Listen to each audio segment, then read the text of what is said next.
How is it, sons of Australia, that you don't know your history? After 92 Kokoda tracks, to me it remains a mystery. Why is it you don't know Potts, Bissett, McCallum or Honna? For surely without them, your country would have been a goner. Why is it that you are not taught this at school? Why is this dictated by some government fool? The battle that saved Australian lands when your grandfathers held your freedom in their capable hands.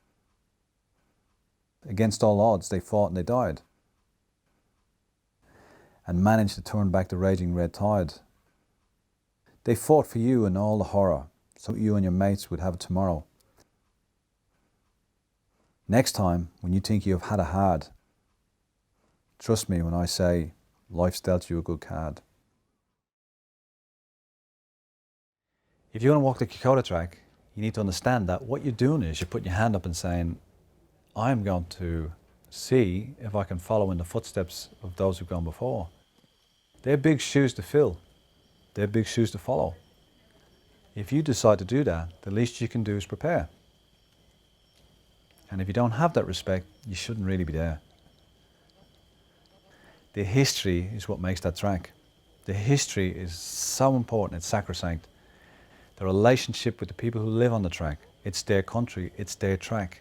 You go up there, you treat those people with the highest and utmost respect because it is their country.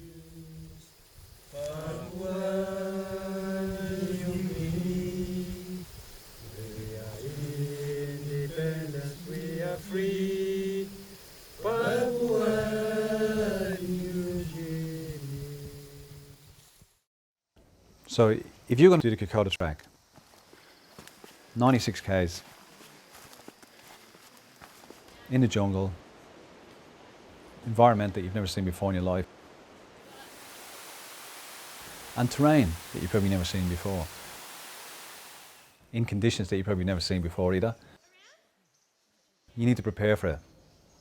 So you need to do at least 3 months of exercise. You need to get a well-structured program.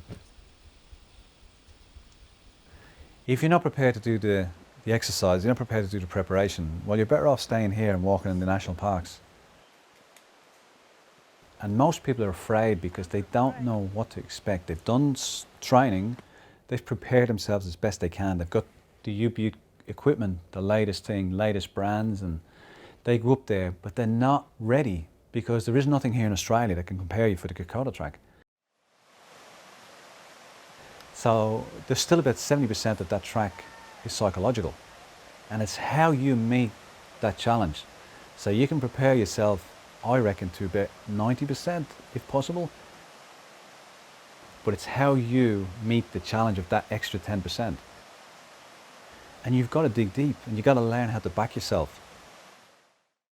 And see, with the Kokoda track, it's like the onion, and it peels people back to their core instincts.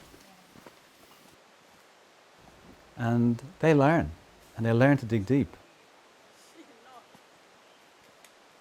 And they become resilient at the end of it because of it.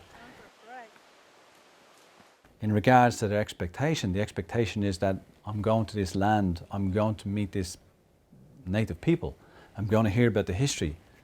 But to actually put it in context to the reality of it, I don't think you can do that.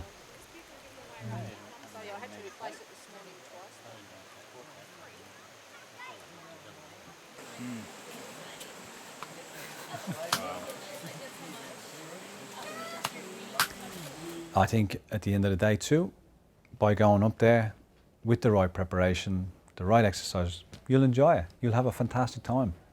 Yes, to hear and least to see when my heart can reach for you. Thank you, God, for making me. I say no sense empty. Yes, to hear and least to see when my heart can reach for you. Para-pa-pam-pam, para-pa-pam-pam.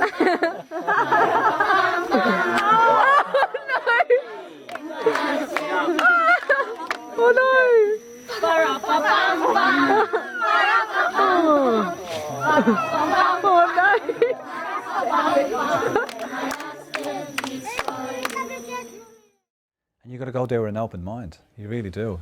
There's no point in stressing about planes that don't take off the ground on time.